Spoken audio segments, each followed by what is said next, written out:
మంచు విష్ణు ప్రస్తుతం ఓ భారీ బడ్జెట్ సినిమాతో ప్రేక్షకుల ముందుకు రానున్నారు. చివరిగా జిన్నా సినిమాతో ప్రేక్షకుల ముందుకొచ్చిన ఈ హీరో ఇప్పుడు pan India prestigious project Kannappa కోసం కష్టపడుతున్నారు. లక్ష్మీ ప్రసన్న పిక్చర్స్ బ్యానర్ పై మంచు మోహన్ బాబు ఈ సినిమాను నిర్మిస్తున్నారు. ఈ సినిమాలో శివుని భక్తుడు కన్నప్పగా కనిపించనున్నారు మంచు విష్ణు. అయితే ఈ సినిమాలో పనిచేస్తున్న స్టార్ కాస్ట్ తో ఇప్పటికే క్రేజీ మూవీగా ట్యాగ్ వచ్చేలా చేసుకున్న ఈ చిత్రం నుంచి తాజాగా మరో ఇంట్రెస్టింగ్ న్యూస్ బయటకొచ్చింది.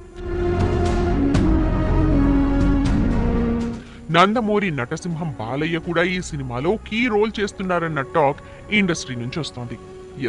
ఇప్పటికే శివునిగా ప్రభాస్, పార్వతిగా నయనతార నటిస్తోన్న కన్నప్ప సినిమాలో ఇప్పుడు బాలయ్య కూడా నటిస్తారు అన్న స్ట్రాంగ్ టాక్ వస్తోంది. మోహన్ బాబు ఫ్యామిలీకి బాలకృష్ణ ఫ్యామిలీకి మధ్య మంచి సాన్నిహిత్యం ఉంది. గతంలో మంచు మనోజ్ హీరోగా నటించిన ఊ కొడతారా ఉలికి పడతారా సినిమాలో బాలకృష్ణ కీలక పాత్రలో నటించారు.